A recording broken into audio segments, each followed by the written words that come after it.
Tell me about Sienna. Who was she? What was she like? What was her personality? What did she mean to y'all? She was our firstborn. I mean, she was so amazing, like so caring. If you were her friend, she was 100% loyal to you, and she would do anything for you. And she was a fun 16-year-old. She liked to hang out with her friends. She likes to take her car and drive to get fast food. I mean, she was just living her 16-year-old life. She also, going to Plano Senior this year. She would have never been like a straight A student, but she's always done fairly well, and with tutors and help and everything like that. But I mean, she was just a great kid, and I just can't believe. Yeah. She was really into music. We would go to concerts. That was like our bonding activity. We'd go see some great shows, and she loved thrifting. She'd go out with her friends all afternoon and thrift and get fast food, just typical teenage stuff. Yeah. She's a good kid. Yeah, and she would even take her sister, who's 14, out with her sometimes. But yeah, she's really missing her. I know. Summer is, Plano Senior High School, correct? Junior? Or sophomore? She was a junior. Okay. Yeah, Clark is 9th and 10th, and then they switch over to senior for 11th and 12th. Gotcha. And it's a way bigger campus. Yeah. Walk me through just what happened, what you know, what you can say. I know this happened in February. Take me to that date and just how it all came about.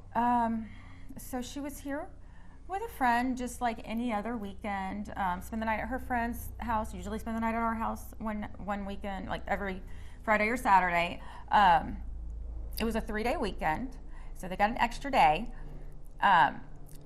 They were just like having a great time downstairs, eating snacks, goofing off. We actually had 2 friends in town, Byron and Aubrey, and they were with us, and we were just like watching a movie. They were watching sports. Real chill evening.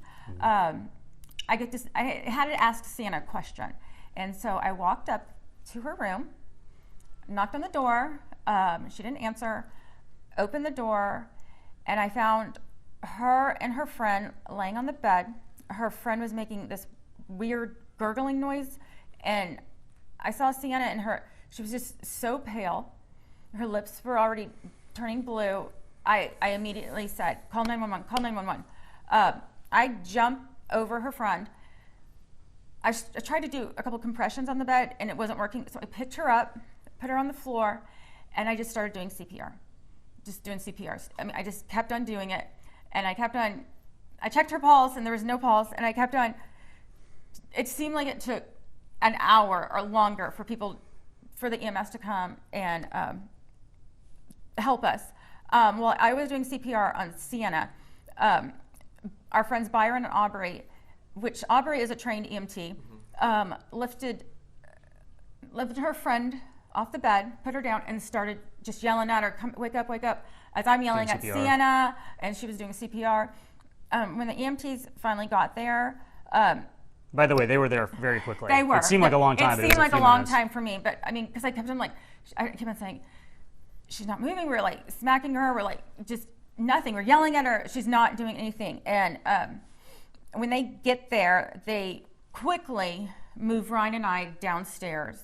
And they're telling us, like, she's going to come out with all these machines, this breathing machine attached to her. I was really hysterical. I mean, at that point, we ended up having, thank God we had our friends there with us, because I don't think I would have been able to drive, and I know you wouldn't. No.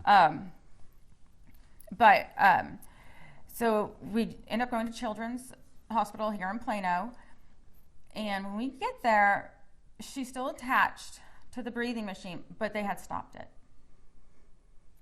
And they said that they did everything they could. They tried everything they could, and that's why I was like hoping. I was like, this isn't working, but the professionals, the doctors will be able to do something. They're going to be able to do something, and they didn't. They said they were going to use Narcan, and they would, there's a chance, right? There's a chance they could save her. Some teens have, been saved. Her friend was saved. Her friend was saved. So we maintained some hope, even though it seemed to us that she was, not breathing, or she seemed to not have a pulse. So it was horrifying, and but we held a little bit of hope, and we went to the hospital. And by the time we got there, I mean, they were basically ready to call it. Yeah, but this is what kind of like looking back, like the doctors and the nurses. I don't remember who, but somebody in the medical staff, and then we had the detectives come in. Both of them said we've been getting a lot of overdoses on the fake Percocet. Both of them said that. So that was never on my radar, I mean, at all. As far as, we talked to our kids about drugs. We have our liquor cabinet locked up and our prescription pills. We don't have guns. We don't even want her to drive her car to get gas by herself. So for us who are very involved parents, to not know this stuff was going around the school, and these kids are being tricked. They didn't know what they had. They didn't know it was fentanyl. I mean, I'm very outraged at our community for not getting this to parents. I mean, because we have heard about fentanyl, and I've even talked to her, like, don't take any pills. There's I've been watching this show, and there's fentanyl all over. But we had no idea it was in the school. We had no idea. They're not selling fentanyl pills. They're selling Percocet. Yep. They're selling Adderall. They're selling, any other name recognized drug. These kids grow up taking medicine. We take medicine. These are name brands that a lot of people have in their medicine cabinets. They're not scared of those. They're not scared of Percocet or Adderall or Xanax. But so I know it was a big mistake. I mean, they did not know what they did not. And I talked to her friend, and she's like, no, I thought I got Percocet. Yeah. So it's worst night of our lives by far. Never thought. It was just a normal, fun, chill night. I mean, literally, she woke up that morning like happy. I mean, she's had a really great week. I mean, what day of the week was it? It was a Sunday night. It was a 3-day weekend. Yeah. So she spent the night like with one of her friends Friday, one of her friends Saturday, and then Sunday they come back here. They kind of like rotate her and two of her friends house to house every weekend. So. Yeah, it was just... And we always assume that if they're here, they're safe. Yeah, exactly. Right? They're in our house, they're in the bedroom, like, what could go wrong? Under our supervision. Four responsible adults here. One of them's trained as an EMT, thank God. I mean, but, because I think her friend if it was just Ryan and I, she wouldn't have made it. Yeah. Because Ryan was on the phone with 911, so we wouldn't have been able to. You said you're mad, frustrated with the community and the lack of getting the word out about how big of an issue this is and how it could affect any kid.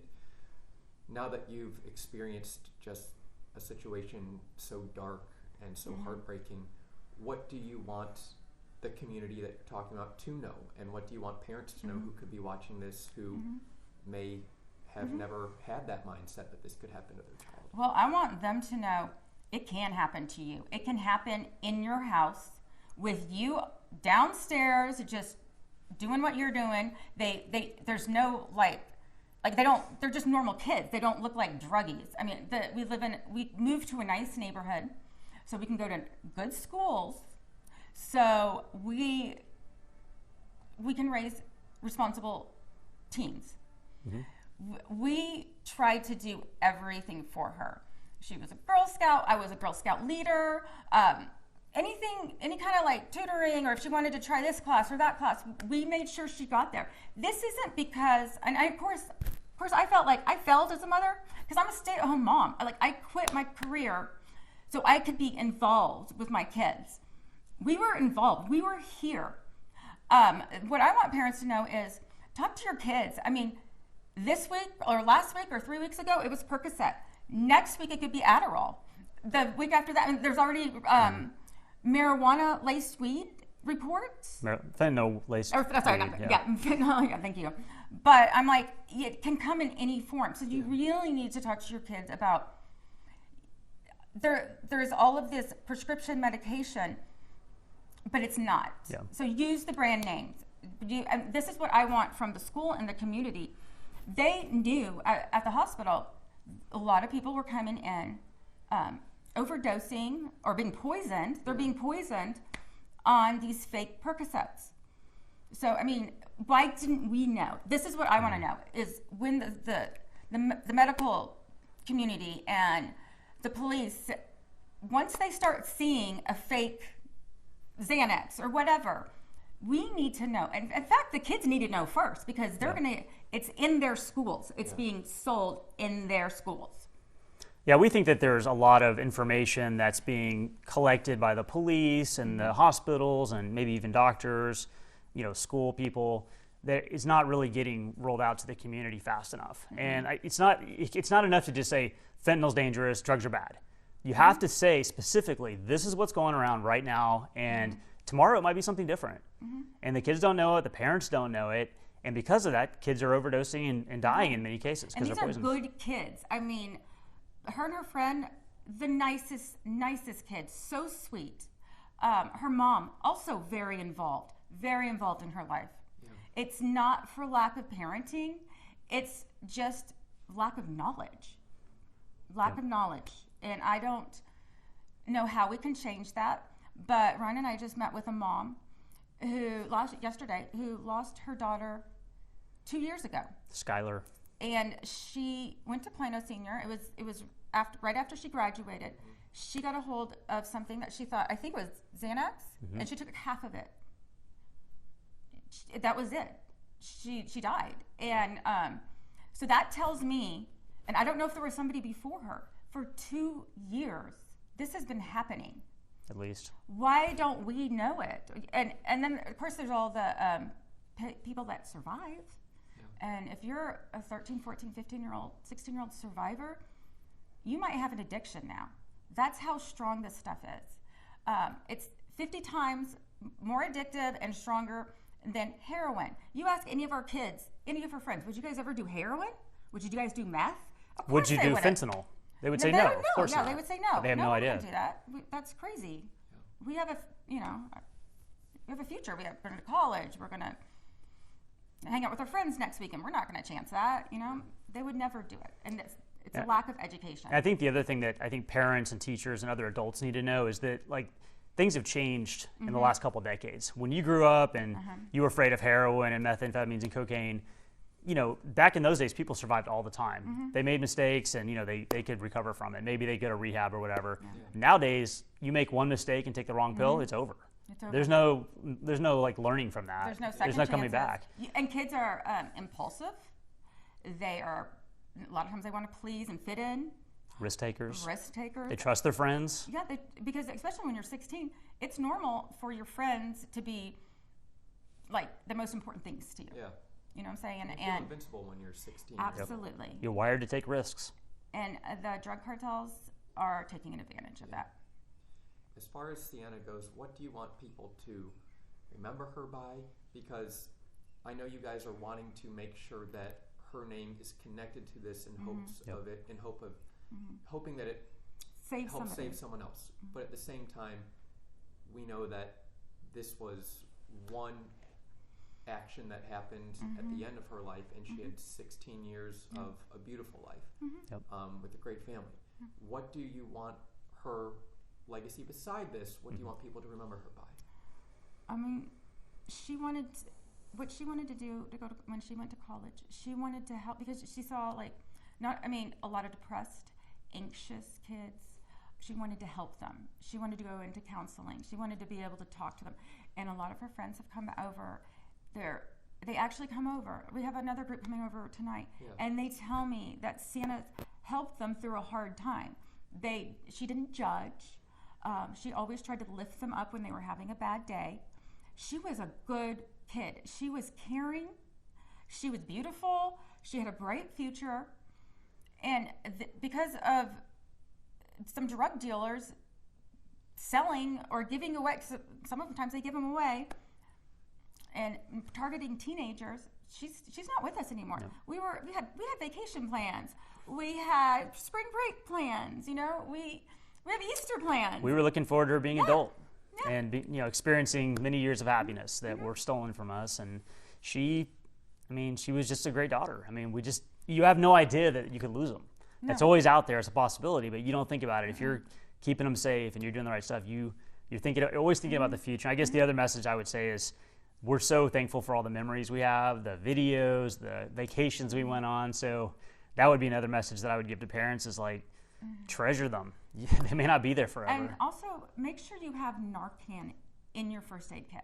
That should be part of everybody's first aid kit. When I was a leader of Girl Scouts, we had to have certain things in our first aid kit. Well, you better put in a couple things of Narcan. Yeah. Because sometimes even one is not enough. This is what we're hearing. Yep. Sometimes it's up to 6. Yeah. This stuff is insane. It is so and there's dangerous. Our understanding is that there's no downside of using it. There's no risk to giving it to somebody who doesn't need it. It could save a life. Yeah. So like knowing CPR, having Narcan available, and knowing how to use it could save a lot of lives. And all I was going to say is, mostly to the teenagers, or like maybe even to the parents, if you suspect your friend's kid, your neighbor's kid, some kid at school possibly getting into this stuff, because if you don't die, most likely you're going to become addicted and then probably die eventually. You really need to tell somebody. Yep. I mean, even if it's anonymous, you have to tell, because it could be a kid's life. A family that's like, I don't even know. I mean, the only reason we're still going on is because of Summer, her 14-year-old sister. Yeah. Because we have to, we have to. As I start to wind down, I want to make sure that I know there's some information you wanted to put up there as far as a couple websites and hashtags. Yeah.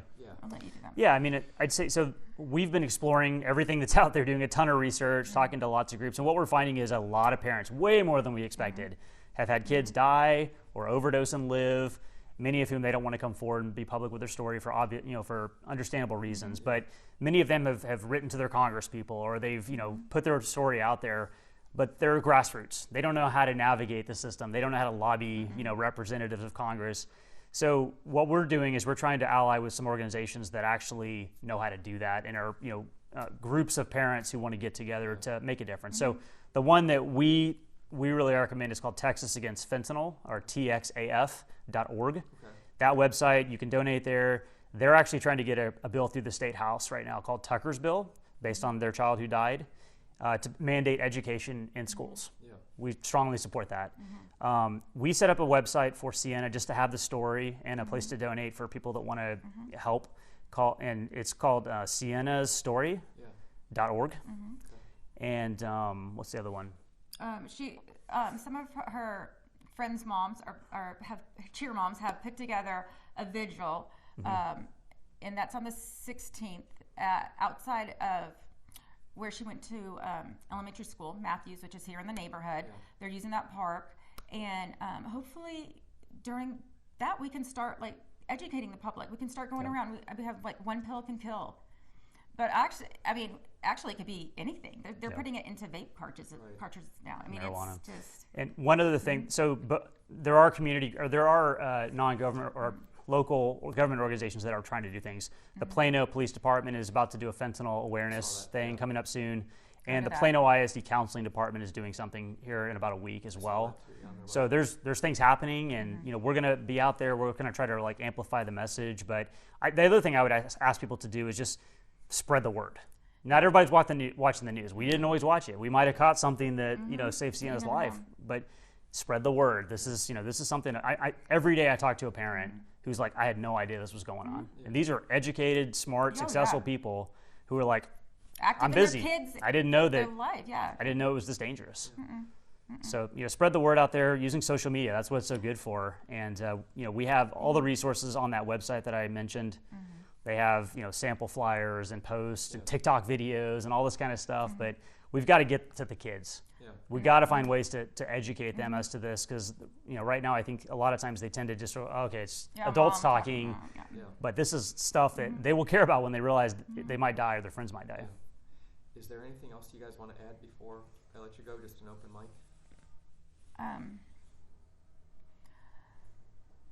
I also wanted to tell people this has happened, of course, to other people that have not come forward, and that's okay. especially if you're 14, 15, 16-year-old, and you're now an addict. I do feel like there needs to be better resources for those kids, because those kids did not take their Xanax or their Percocet and think that they're going to be addicted. Yeah. And they may not even know what they're addicted to, because they thought they were taking something else. There needs to be resources for those kids. And not a stigma, because they were tricked into it. They were poisoned. I mean, these kids are getting murdered. They are getting murdered. Or they're being turned into addicts at a young age, and they're going to have to fight that for the rest of their life. Yeah. Yep. So, I mean, I want to say, like, we need better resources. Yeah. And if there are kids or parents that are willing to share their story, that you know, are willing to put it out there, I think it will connect with more young people. I think they need to know somebody that was impacted. So. Yeah.